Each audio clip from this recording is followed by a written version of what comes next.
Hello, my name is Nick Bright, scholar of East Asian religions. And I'm Proven Paradox, a guy with a lot of questions. And you're listening to Bright on Buddhism, a podcast where we discuss East Asian Buddhism, answering listener-submitted questions from listeners just like you, and introducing concepts of Buddhism that you may or may not be familiar with in a casual, conversational setting. Enjoy. Here, what do the Brahmanical high priests have to say about the teachings of the Buddha? Mostly they argue that the Buddha is wrong about various doctrinal points, or that his statements are contradictory or absurd. Why? I spoke to one of the priests the other day. He argued that the Buddha is actually an incarnation of their god.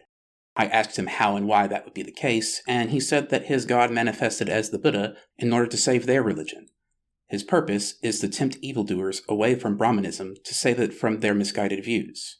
When he has tempted all evil beings away from their tradition, the Buddha would die and go back to the heavens as their god. Fascinating. I wonder where that story comes from. I would not be surprised if it was an attempt to reintegrate the Buddha into their tradition somehow. The Buddha has incorporated many of their gods into his teachings, so it would make sense for them to incorporate him into theirs. I suppose turnabout is fair play. Indeed.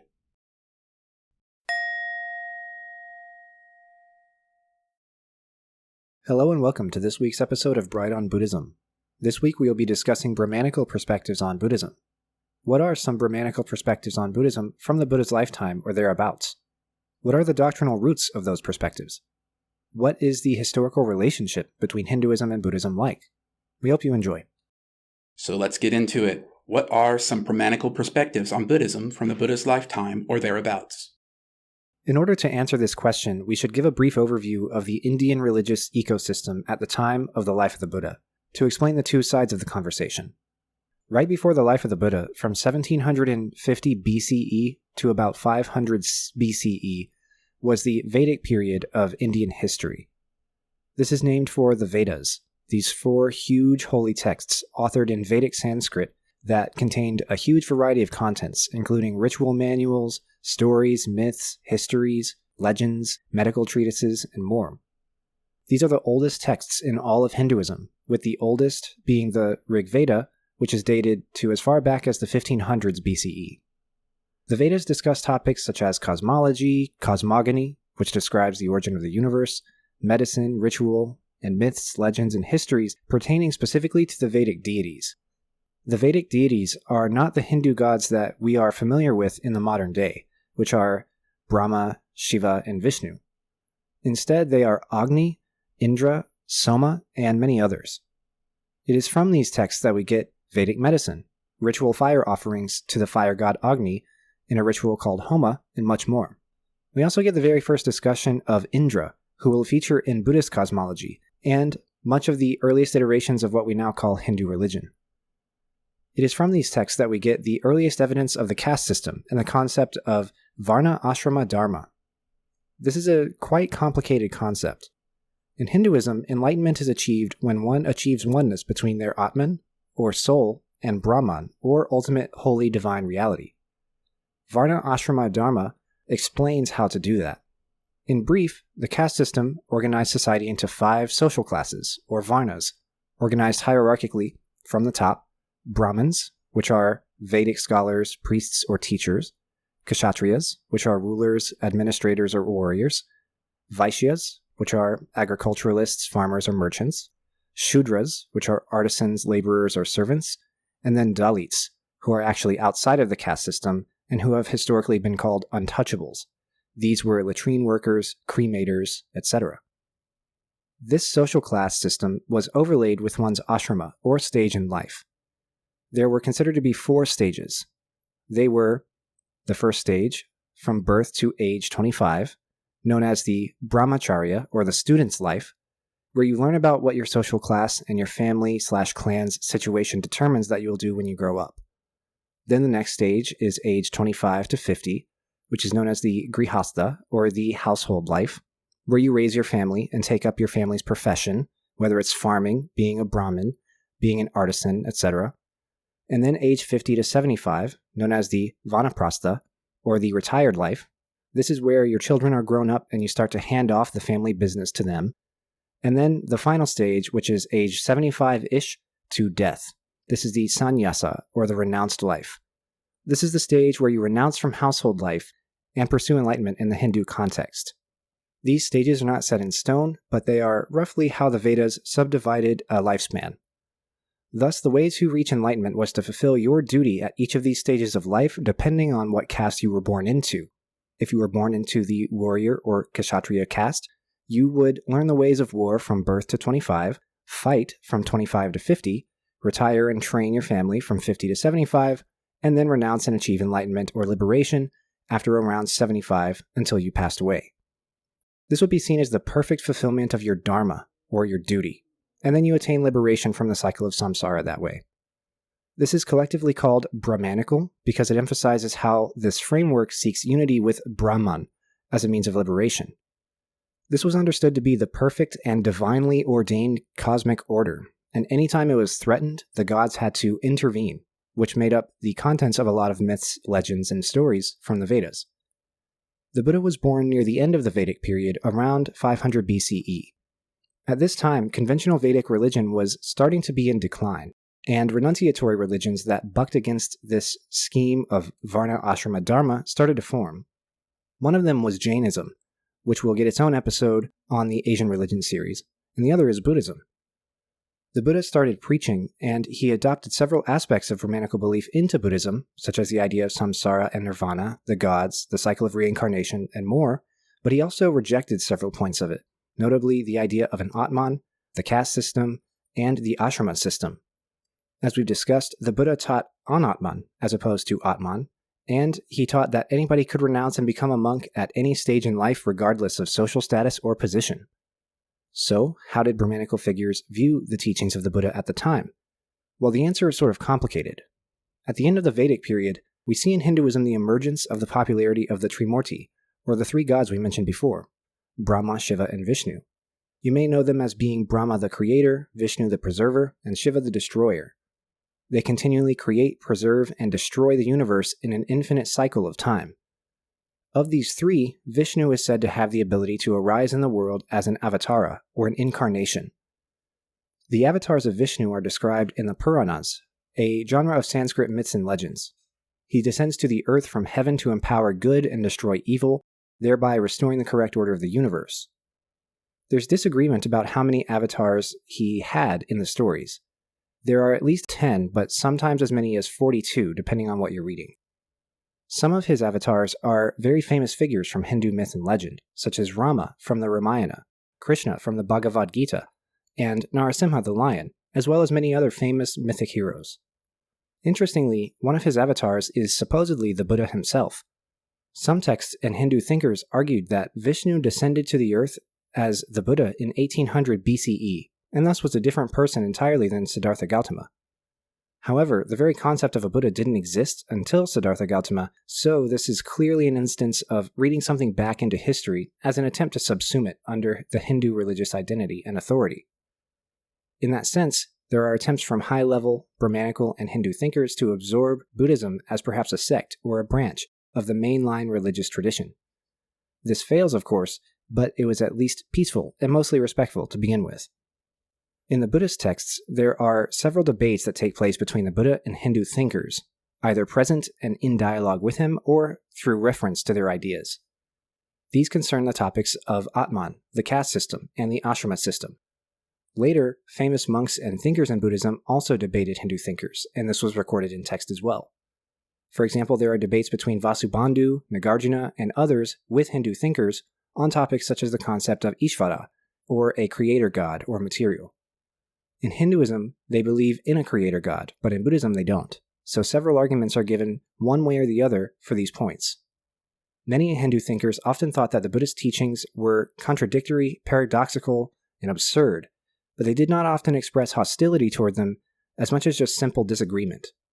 The lack of hostility is evident in the doctrinal attempts made by Brahmanical and Hindu thinkers to subsume Buddhism under the Hindu umbrella. What are the roots of those perspectives? One of the historical texts from during and after Shakyamuni's life, the Bhagavata Purana, has a passage that reads, quote, "When the Kali age has begun, in order to delude the enemies of the gods, Vishnu will be born as the Buddha." Unquote. The main purpose of this incarnation was to defeat a cabal of demons who had managed to learn Vedic rites and asceticism. They were getting all kinds of spiritual power and influence from learning and performing these rites, which was very dangerous because of the demons' evil nature. Because this threatened the very order of the universe, Vishnu descended as the Buddha and taught them a heresy, otherwise known as the Buddhist Dharma, so that they would abandon the Vedas and asceticism, lose their power, and thus be able to be defeated. It is easy to read this historically.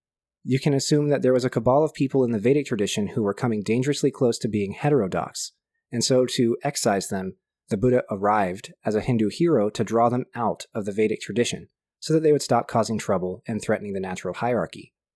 Even though what he was preaching was a heresy, he was still saving the religion as a whole because his heresy tempted these evildoers away from the true teaching, which weakened them and allowed them to be killed by the gods. I personally think that this is an incredible concept. I think it is very elegant and efficient in that it offers respect and credit to the Buddha's teaching as saving the Vedic tradition, while also still calling it a heresy. That's true of the Buddha, but not really of Buddhists. In this version of the story, anyone who follows the Buddha's Dharma is put in the same ranks as evil demons. That seems deeply disrespectful from my perspective. That's true, except that being destroyed by the gods only applied to the teachers, such as the Buddha and his direct disciples, and the rest were people who just got duped.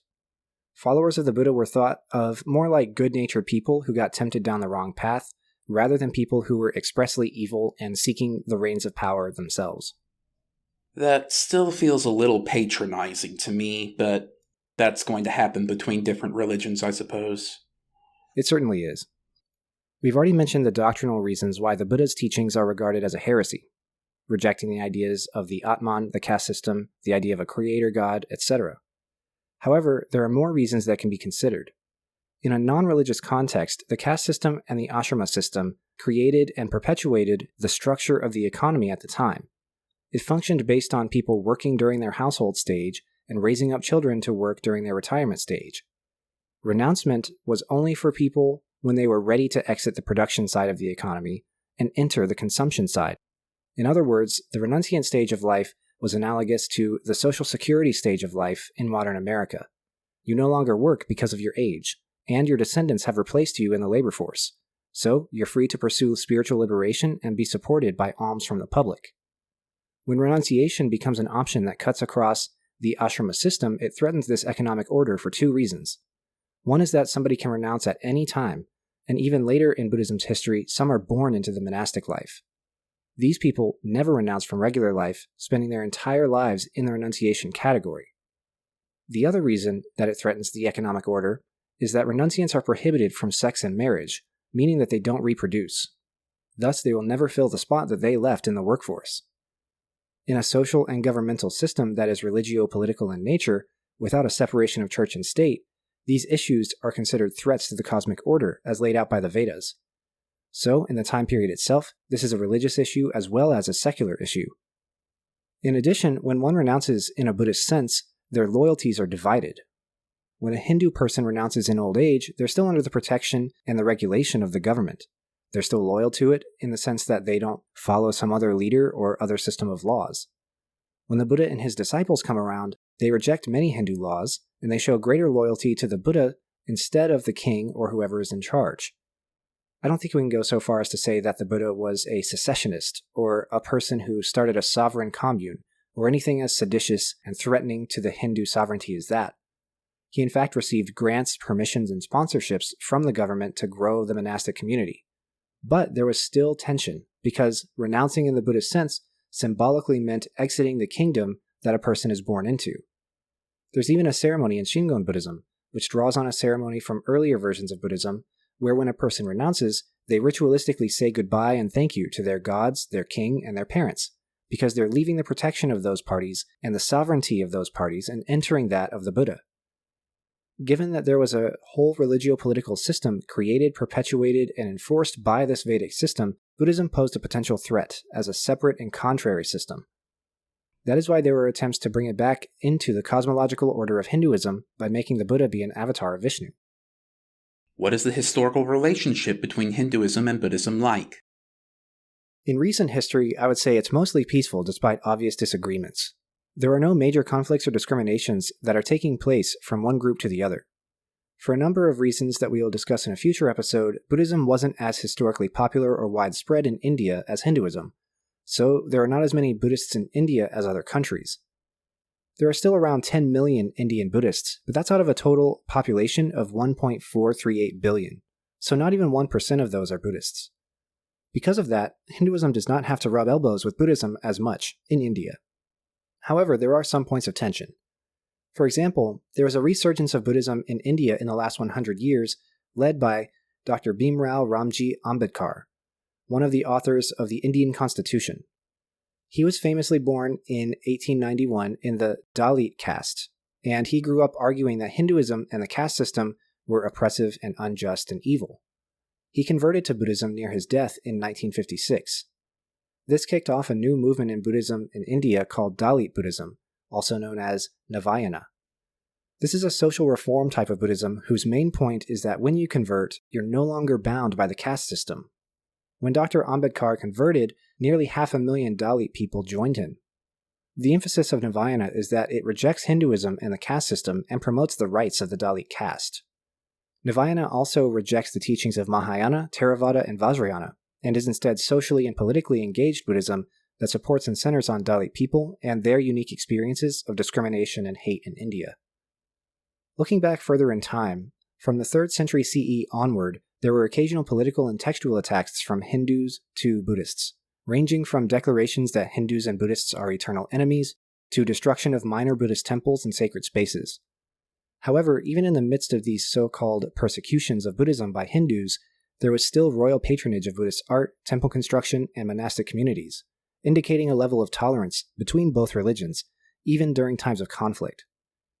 On the other side, Buddhists have committed high-level generalized violence against Hindus and Jains, such as during the reign of Ashoka, but there was no targeted pogrom or inquisition that was ever launched from the Buddhists against Hindus. Most of the interactions that are recorded in history occur on a structural level rather than on an individual level, and they're mainly textual and doctrinal debates, and those are always peaceful even if they aren't nice. They may argue back and forth on paper and call each other names, but nobody ever got killed over those debates. While they disagree, ultimately I don't think that they see each other as completely invalid ways to live and be. There will always be small-scale individual and personal conflicts and violence between two religions, but there's no systemic anti-Buddhist sentiment among Hindus or anti-Hindu sentiment among Buddhists. They just think that the other is wrong. I would like to mention, however, that there has been increasing tension between the two groups in the last 5 to 10 years due to the rise of far-right Hindu ultranationalism in India. This is a problem for tons and tons of reasons, but in the context of this interfaith relations conversation, I want to point out that this ultranationalism is leading to increasingly hateful views among Hindus of all people from other religions, Buddhism included. There's been a sharp increase in anti-Muslim violence, discrimination, and hate in India, and it's not unreasonable to expect increased anti-Buddhist violence as well. The only difference is that Buddhists are such a minority that violence against them is harder to see. There are 172 million Muslims in India, over 15 times the number of Buddhists, so it's harder to measure and see systemic violence against them. We hope you enjoyed our discussion of Brahmanical perspectives on Buddhism. Join us next week where we will be beginning a short introductory series on Buddhism. How do I start as a practitioner? What do Buddhists do?